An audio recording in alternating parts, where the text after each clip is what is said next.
Well, good morning. Good morning, and welcome to the Morning Report. My name is Billy Lawson. I trust that you are doing great this glorious day. Let's say it one more time. Every day is a good day. Just some days it's raining. Every day is a good day. Just some days it's snowing. Every day is a good day. Except my foot hurts today. Every day is a good day. Appreciate you for spending some time with us. You guys are kicking it as far as the numbers go. You're sharing it with your friends. You're sharing it with your enemies. We're getting emails. It's working. Thank you ever so much. Now we're this particular podcast today, the 422nd podcast, I believe it is going to be on YouTube, both in video form and in audio form, because this particular video is so. And so it shouldn't be a problem. We're just going to relate some stories. It shouldn't be a problem of we're not going to address any of those things today in this program, which makes us smarter than somebody we're going to discuss. And I know this is in reverse order of what's in the box, but this one of the things that just sort of it kind of pissed me off.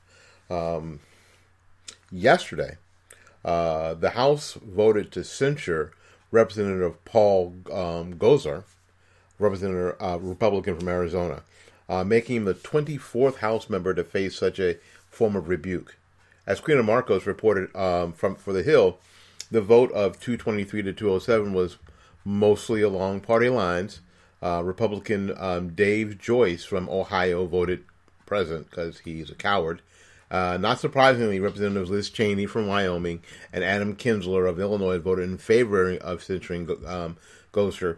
The move comes after Representative Gosar posted a photoshopped anime video of him killing Alexandria Ocasio-Cortez. You know what that makes you? It makes you a dumbass. I don't know how else to say it. I don't understand. And the problem is that, they put up all this stuff. What about when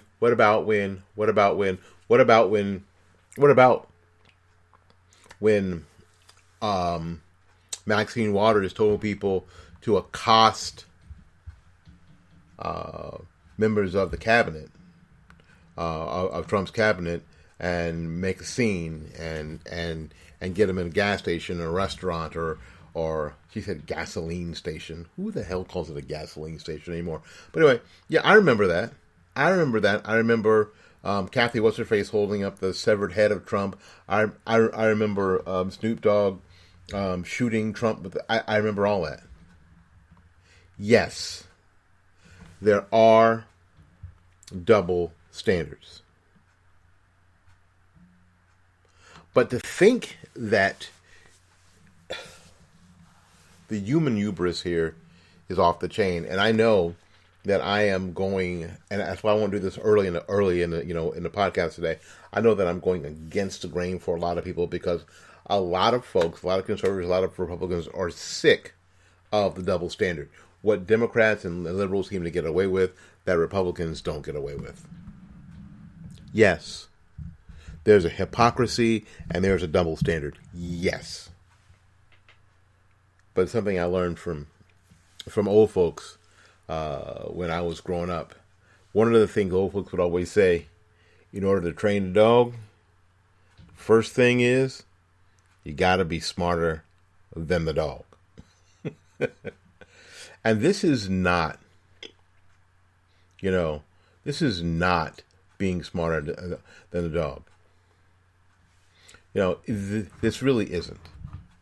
This is being tone deaf of your surroundings and acting out and thinking that you can act out in the same way that Democrats do, who are right now in charge.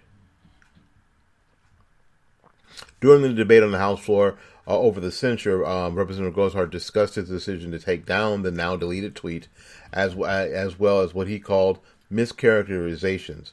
That cartoon from my office is dangerous or threatening. It was not. I reject the false narrative categorically. The congressman almost also communicated, I do not expose violence towards anyone. I never have. And this was not my purpose to make anyone upset. Doubling down on how he is not violent, Gosar went on to explain, I voluntarily took the cartoon down, not because it was itself a threat, because some thought it was. Out of those who generally felt offensive, I self-censored. Gosar mentioned Twitter did not remove the tweet. Gosar also took the time to explain the greater context of what the video was addressing. The cartoon directly contributes to the understanding that the discussion of real battle resulting from this administration's open border policies. Then he criticized the spending bill, which he called reckless, socialist, Marxist, specifically highlighting illegal immigration. He went to refer to illegal immigration as a plague. Gosar emphasized, I do not stop pointing this out, nor will I. The latter similarly said, and later similarly said, no matter how much the left tries to quiet me, I will continue to speak out against amnesty for illegal aliens and the rule of law, and advance the American First agenda.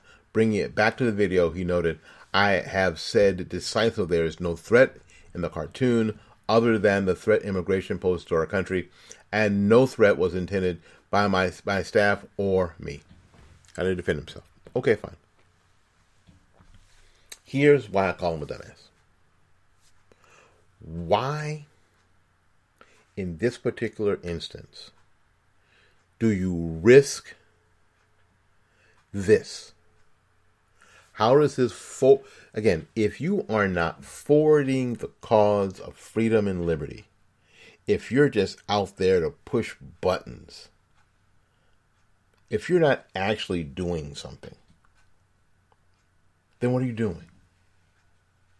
Not only is he censured, which means it's a form of rebuke where they wag their finger at you.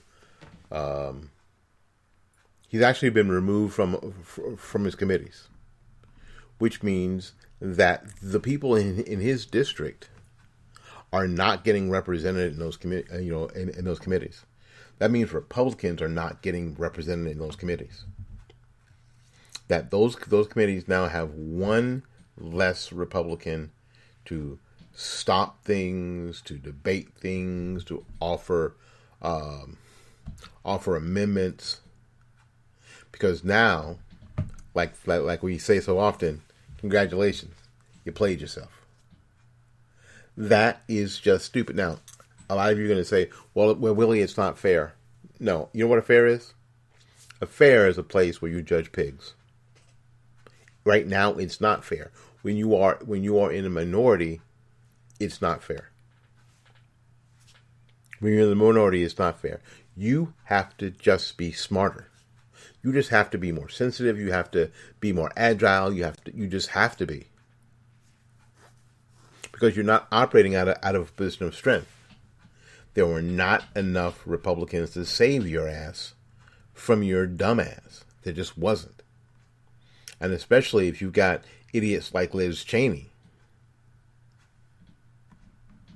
And again, the worst part is that the district that he represents in Arizona is not getting full representation out of him. And you know what? I can't trust your judgment. I simply cannot at this point trust your judgment. Because that was dumb. It was dumb.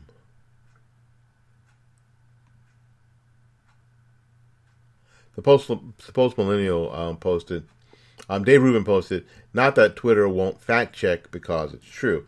The Post Millennial posted, Borbert, my colleague and 3-month presidential candidate from California, who was on the Intelligence Committee, slept with Fang, a Chinese spy. Let me say again, a member of the Congress who received a classified briefing was sleeping with the enemy. Yes. Now, all the whatabouts are true. Maxine Waters, remember, like I said earlier, Maxine Waters made a particularly concerning remark over the years about Trump administration, as she did in 2018 and in April 2021. She crossed the state lines, broke a curfew to speak out against Derek Chauvin in the middle of the night while the jury was deliberating whether to find him guilty for the George Floyd death. I mean, ultimately he did. Yes. Remember this? If you see anybody from that cabinet in a restaurant, in a department store, at a gasoline station, who calls it a gasoline station?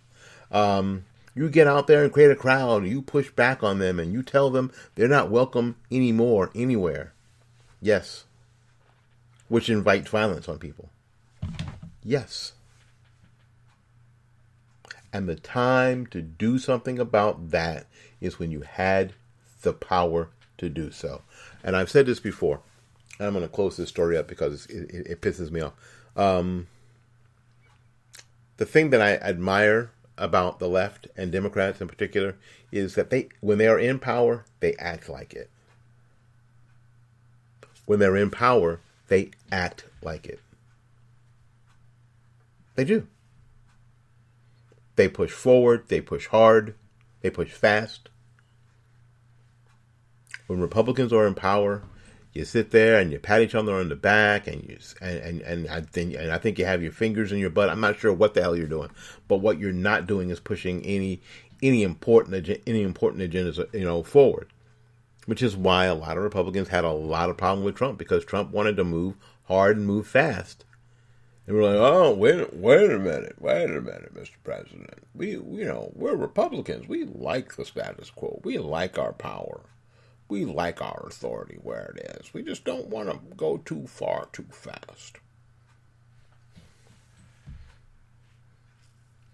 Right, Mitt Romney? Right, Liz Cheney? Right? You're both POSs. You are. Yeah. It would have been hard to vote to censure, as a Republican, for me to vote to censure this moron. It wouldn't have been hard for me to walk down in his office, close the door, and push him up against the wall and ask him what was wrong with you. That wouldn't have been hard. That would have been easy to do. Yeah, before the vote, I would walk in his office, go, get in there and sit down. And get in his face and ask him, what the is wrong with you? What kind of moron are you? Can't save you. And now we have one fewer voice in these communities. We have in these committees. You have two fewer ears in these committees. Nice job, jerk off. Sorry, I can't.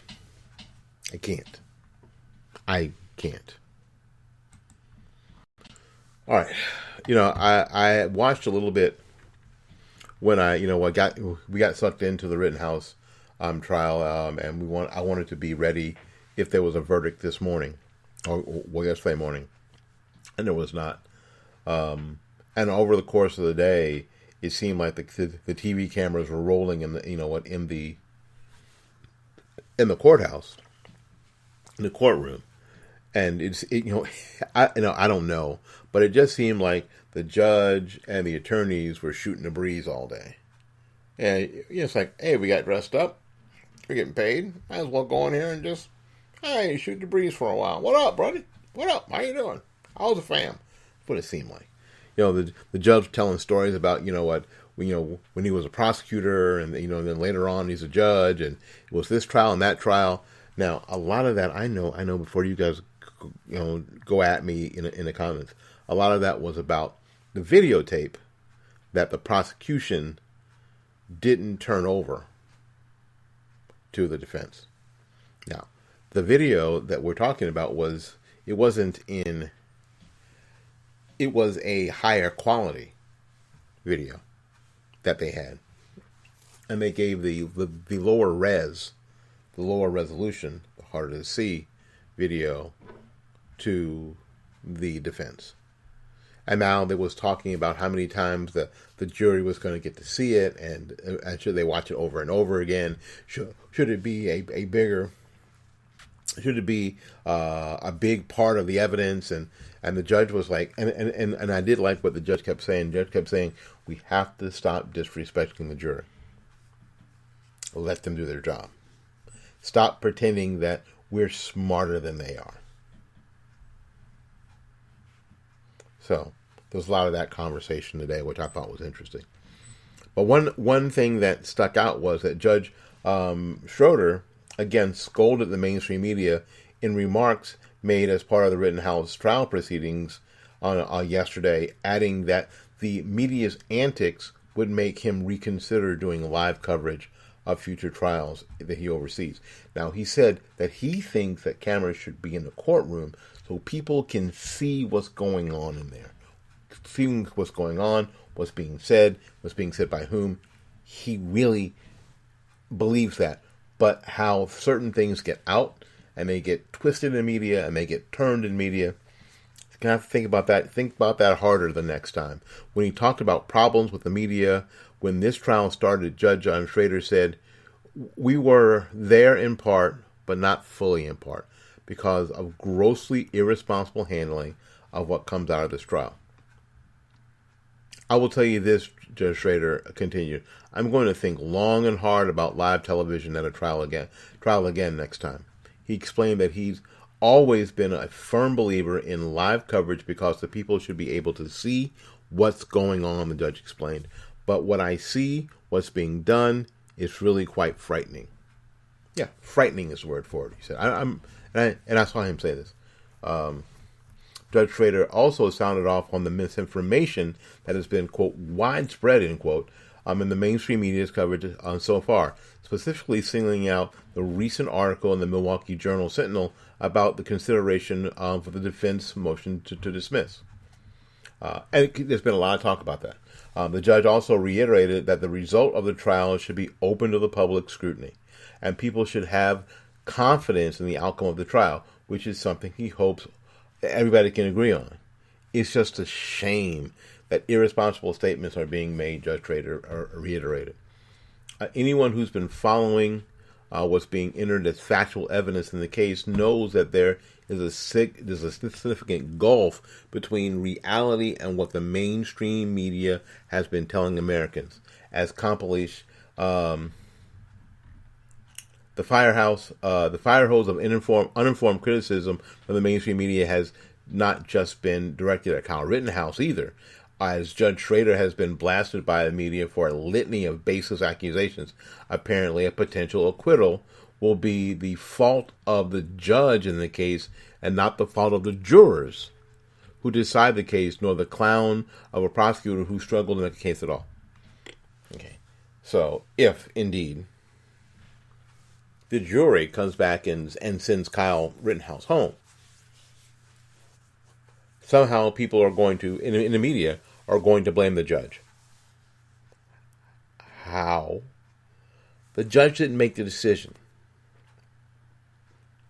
The jury was there, heard what they heard, went in, and today, on Thursday, will be their third day in deliberation. 2.5 days, the third day in deliberation. They'll hack it out, come up with something.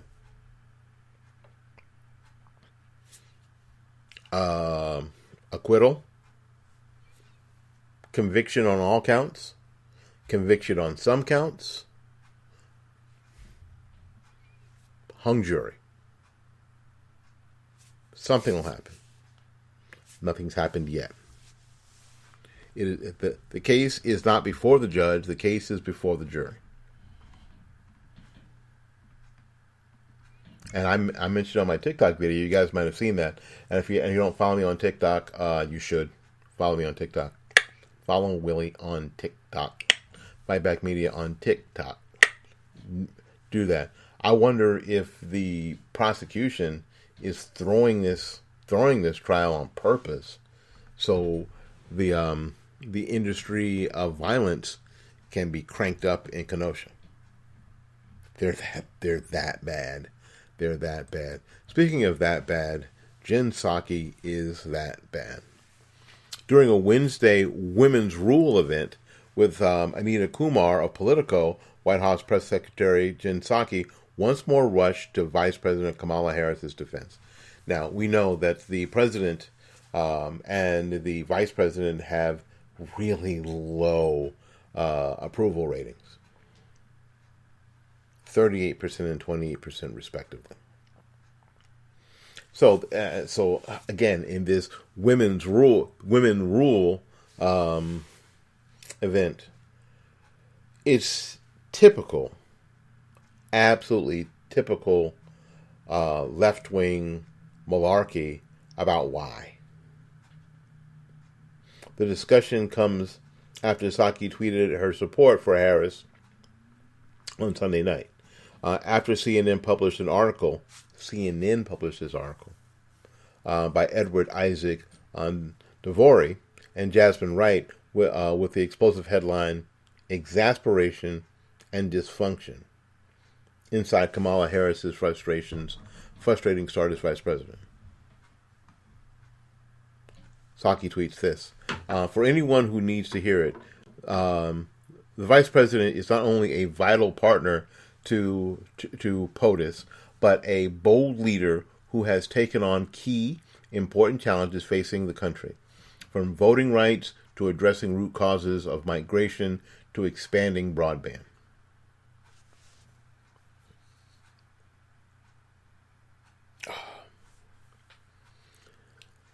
Didn't do anything except to make the one trip on immigration. And we all know why the illegal immigration is exploding, because there are freebies to be had. There's gold to be had, and people are coming. And I don't know if Kamala Harris is climbing poles or digging trenches and putting in broadband, in Indian reservations, but I'm doubting that. I don't see how she is making this happen, or how she's pushing for voter rights, other than a couple of things that she said. But saying something, this is the Biden administration, giving a speech about something isn't actually helping fix the problem because you gave a speech about it. When bringing up Harris's approval ratings, Kumar prefaced by pointing out some of Harris's allies have attributed this to sexism. People don't approve of her job performance because she's a woman. Do you think she's receiving more criticism because she's the first woman and the first woman of color to serve as vice president? Psaki ran with it. Yes. That's why, because she's a chick, and she's a black Asian chick. That's why they don't like her.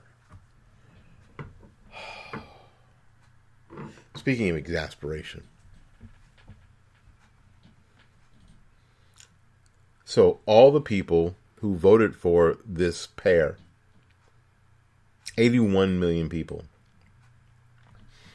What you're trying to tell me, Jen Psaki, is that a whole bunch of them have suddenly, over the last 9 months, have turned into racist misogynists. Is that what you're telling me, Jen Psaki? I'm listening. Got my ear out for you. Listening to you. Huh?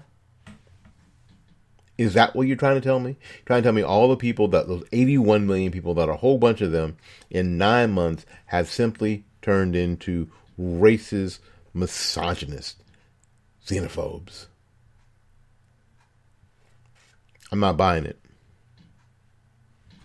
I'm not buying it, Jen Psaki, and neither is anyone else. I would have thought that you were, because of the position that you hold, that you would be more clever than that. But apparently you are not more clever than that, and that's disappointing.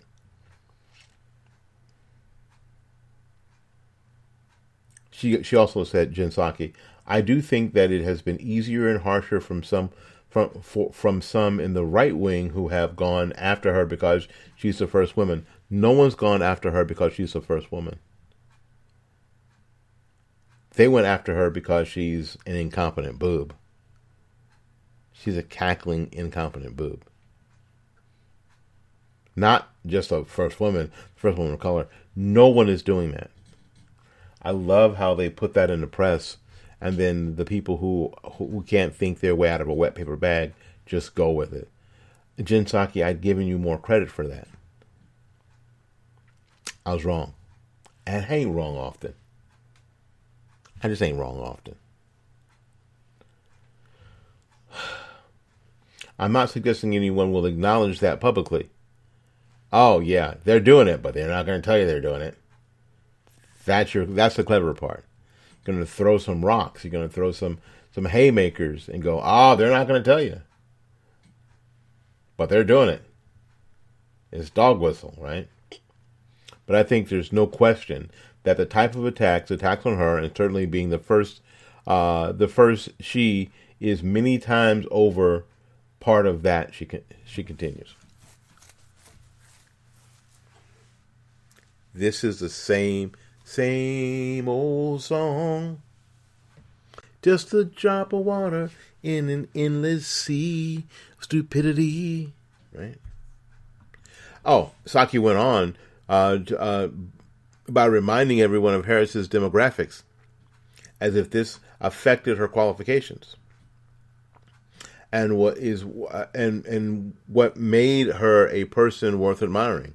What I would note though, and one of the things I really admire about the vice president, she is the first African American woman of color, Indian American, to serve as his job. Woman, the first. I mean, so many firsts, right? It's got to have you. I mean, it's a lot to have on your shoulders. No, it isn't. I would submit that it is not. I would submit that all you have to do is do your job. Now, I'm also going to tell you something. My audience knows. If you want to hide someone politically, what we have done in effect in this country for years and years and years is make them vice president. Because they serve at the pleasure of the president. They have one constitutional job. They are president of the Senate. And only vote, excuse me, to break ties. That's the only reason they vote. To break ties. Excuse me.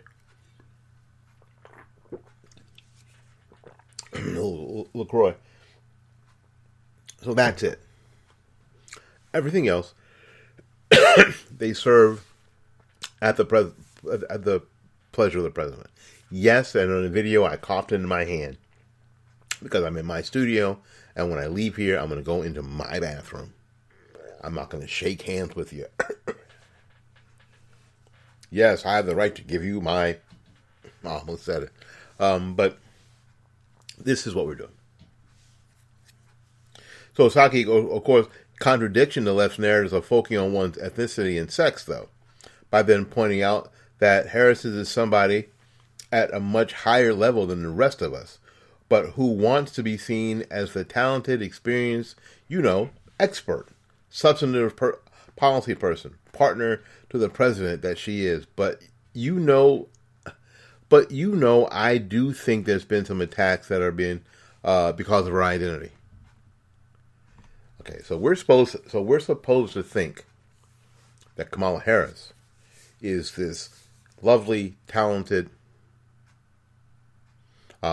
strong female that's equal with the president.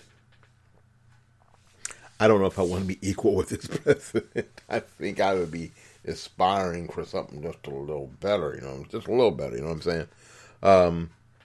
That's the image that we're supposed to be getting. I don't think that's true. I think that the woman is completely in over her head. I think Kamala Harris is completely in over her head. Completely and totally. The moment is too big.